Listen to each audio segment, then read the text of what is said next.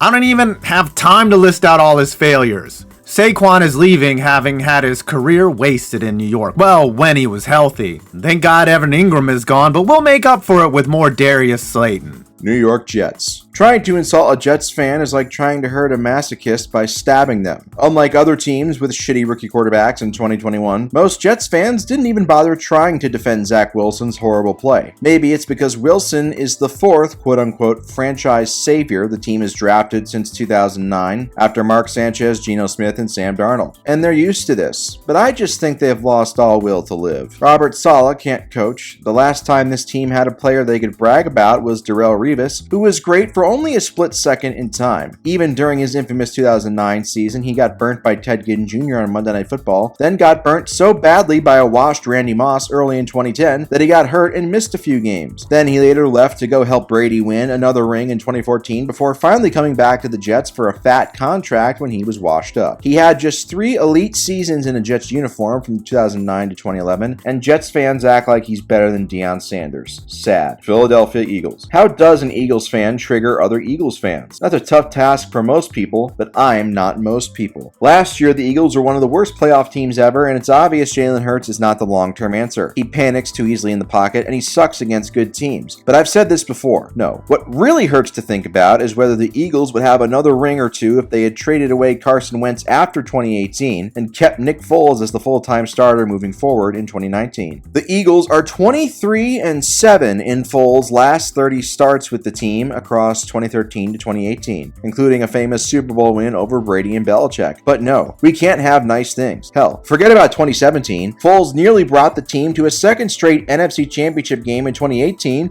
but Alshon Jeffrey had to drop a fucking pass in the red zone that turned into an interception. This franchise desperately misses Foles' unsettlingly large penis. Well, at least I do. I'm not gay, alright? Pittsburgh Steelers. Now that the AFC North's original version of Deshaun Watson finally retired after 18 years, the Steelers are, well, they're pretty much the same boring-ass team they've always been outside of a few years in the mid-2010s with Antonio Brown and Le'Veon Bell. Whoever they decide to start at quarterback is going to throw a shitload of checkdown passes, and it's going to suck to watch. The defense, led by TJ Watt and Cameron Hayward, was surprisingly bad last year, and hell, it could be average again, and this fucking team will still find a way to have a winning record, and people will still think Mike Tomlin is overrated, and shit, they might not be wrong. It makes no sense. Steelers fans are some of the most miserable fucks imaginable who still live in the 1970s. This might be understandable if the team hadn't had any success in a while, but you haven't had a losing season since 2003. Stop being so miserable, you fucking assholes. Also, fuck every single Steelers fan who ever supported that fat blob of shit Roethlisberger at any point after 2010. You're no better than any of the Browns fans supporting Watson right now. San Francisco 49ers. I can't put my finger on the 49ers, no offense to Shaquem Griffin. They fluctuate between being dog shit and title contenders like nobody else. well. Right now, it appears they're in the title contender phase again. Well, assuming Trey Lance pans out, of course. Can you believe this team would have won a Super Bowl with Jimmy Garoppolo if he had hit Emmanuel Sanders on that pass late in Super Bowl 54? Hell, they might have made it back to the Super Bowl last year if Jaquesky Sharp didn't drop a gimme interception in the fourth quarter of the NFC Championship game. George Kittle only has 20 touchdown catches in 5 seasons, which is comically low for a player of his reputation. Just know this, 49ers fans. Whenever you are in position to potentially finally raise that 6th Lombardi trophy, Kyle Shanahan will do everything in his power to stop it. You're 4-0 against Aaron Rodgers in the playoffs, and yet you still have fewer rings than he does since he entered the league. Frank Gore doesn't belong in the Hall of Fame. Seattle Seahawks. You were 1 yard away from having back-to-back Super Bowl wins, but instead got intercepted and haven't made it back to the NFC Championship game since. And now that your future Hall of Fame quarterback is gone because he hated your team so much,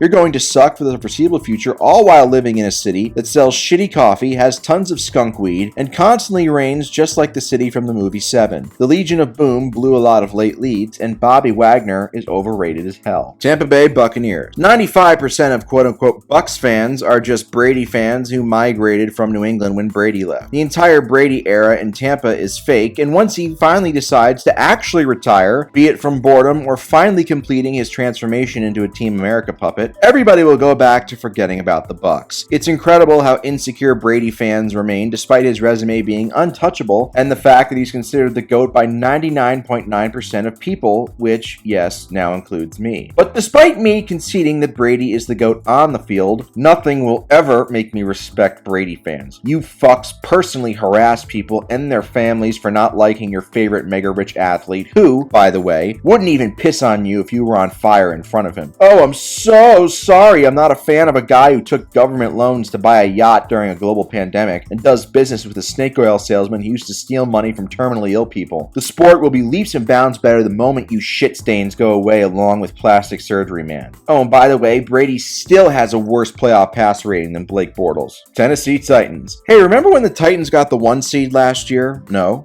Me neither. Remember when everybody was stunned when they went one and done in the playoffs? No. Me neither. You see, Titans fans, even when you're really good, nobody gives a fuck about you because everybody knows when the chips are down, you are never a real threat to win it all. We all know that eventually Malik Willis will take Ryan Tannehill's spot, and that will most certainly make the Titans exciting to watch for the first time since, I don't know, Vince Young. But will it translate to wins? Who knows? If you asked a casual NFL fan to name 3 players in the Titans not named Derrick Henry or Ryan Tannehill, I don't think they could name more than 1. If the Titans ever did win the Super Bowl somehow, it would be forgotten about by the public at large in about 30 seconds. Washington Commanders. As a fan of an NFC East team, I don't even really recognize Washington. Once every 4 years or so, they do well enough to steal the division before going one and done in the playoffs, and then they get forgotten about again. This once proud franchise hasn't made an NFC Championship game since 1991, which is also the last time they won a Super Bowl, which also happens to be the only time they won a Super Bowl in a full season. 2 of their 3 Super Bowl wins came in strike-shortened seasons. So do those 2 rings really count? I don't know. Did Kevin Durant take the hardest road joining a 73-win team to get 2 rings? You tell me. Everybody hates Dan Snyder, and Carson Wentz is one of the most hated quarterbacks in the league for some reason, despite never being arrested or hurting anybody. So I'll just say that Chase Young is massively overrated, and Sean Taylor is massively overrated by a lot of people who try to project how his career would have gone if not for his tragic death. He might have become a Hall of Famer, but sadly, we'll never know. Regardless, people really need to stop putting him in the same class as legendary safeties like Ed Reed and Ronnie Lott off of 3.5 seasons.